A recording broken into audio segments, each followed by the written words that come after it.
မြေတမ်းရွတ်ဆိုတဲ့နဲ့ပူဇော်တဲ့နဲ့စိတ်ထဲမှာနားလည်မှုနဲ့အမြဲတမ်းရွတ်ဆိုနေတဲ့နဲ့ဂါထာတစ်ပုဒ်ရှိ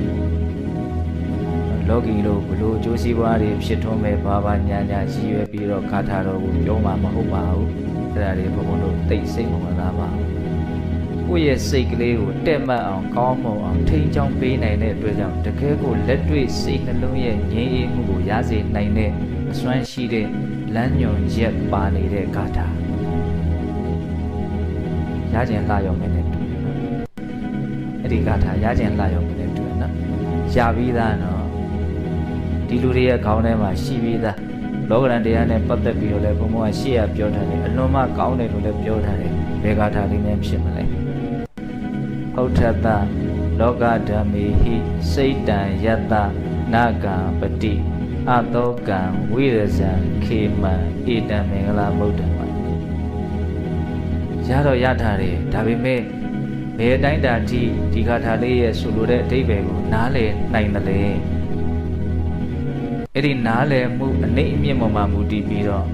ကိုယ်စိတ်ထဲမှာဒီဂါထာရဲ့အကျိုးသက်ရောက်မှုအကြီးအသေးဟာဖြစ်သွားမယ်ပေါ့ဟုတ်လားဘုဒ္ဓတာလောကဓမ္မေဟိစိတ်တံယတ္တနာကံပတိအတောကံဝိရဇံခေမံဣတံမင်္ဂလာမုဒ္ဒမလောကဓမ္မေဟိလောကရန်တရားတို့ဖြင့်ဘုဒ္ဓတာတွေ့ကြုံလာရတဲ့ယတ္တအကျဉ်းယန္တာပုဂ္ဂိုလ်အားစိတ်တံစိတ်တိနာကံပတိမတုံလို့အသောကုန်ခန်းနဲ့စိတ်မှာကိလေသာအငြိကြီးလုံးဝကင်းဝေးတော်မူရတဲ့ပုဂ္ဂိုလ်တွေကိုဘာလို့ခေါ်လို့ယဟန္တာပုဂ္ဂိုလ်တွေလို့ခေါ်နော်အဲ့ဒီယဟန္တာပုဂ္ဂိုလ်တွေဟာလောကရန်တရားတွေနဲ့တွေ့လာပြီဆိုရင်လောကရန်တရားဆိုတာဆိုတော့ရှင်မျိုးဘုံဘုံရွတ်ပြထားတယ်ဟုတ်လားအကြီးအသေးအကောင်းဆုံးအမျိုးမျိုးသောလောကရန်တရားတွေနဲ့တွေ့ကြုံလာတဲ့အခါမှာယဟန္တာရှင်မြတ်တို့ရဲ့စိတ်တည်တုန်လှုပ်မှုမရှိဘူးဒီနေ့မှာတုန်လှုပ်တယ်ဆိုတာဝမ်းသာမှုဝမ်းနည်းမှုဖြစ်သွားတာတုန်လှုပ်တယ်လို့ပြောတာ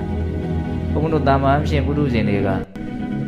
ကောင်းတဲ့လောကရန်နဲ့တွေ့လို့ရှိရင်ဘာဖြစ်ကြတာတော့ဝမ်းသာကြတာမကောင်းတဲ့လောကရန်နဲ့တွေ့လို့ရှိရင်ဝမ်းနည်းကြတာ